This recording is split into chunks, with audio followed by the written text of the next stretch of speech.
আইএসএলের চলতি মরশুমে এখনও পর্যন্ত জয়ের দেখা পায়নি ইস্টবেঙ্গল। গতকালই ছিল ঘরের মাঠে প্রথম ম্যাচ, কিন্তু সেই ম্যাচে গোয়ার কাছে ৩-২ গোলে হারতে হলো লাল হলুদকে, যা নিয়ে ক্ষোভে ফুঁসছেন সমর্থকরা। ম্যাচ শেষে কোচের উদ্দেশ্যে গো ব্যাক স্লোগানও শোনা গেল ইস্টবেঙ্গল সমর্থকদের মুখে, যদিও দলকে আরও সময় দেওয়ার আবেদন করলেন Carlos Cuadrat.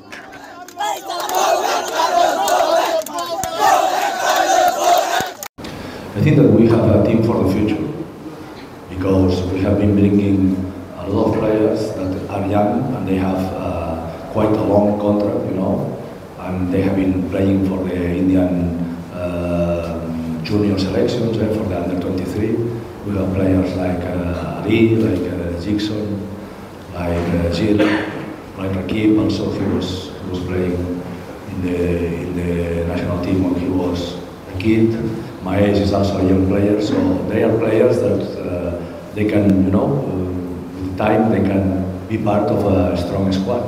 And also the youngers, we have to say that the youngers have been helping us a lot, bringing energy to the game.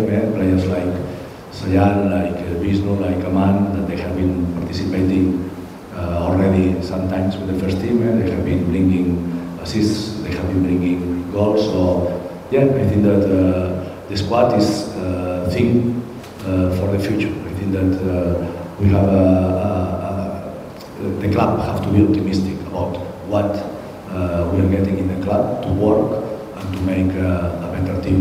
It's clear that at that moment of with the situation, we all feel very frustrated. It's normal. We were playing here just 1 month ago.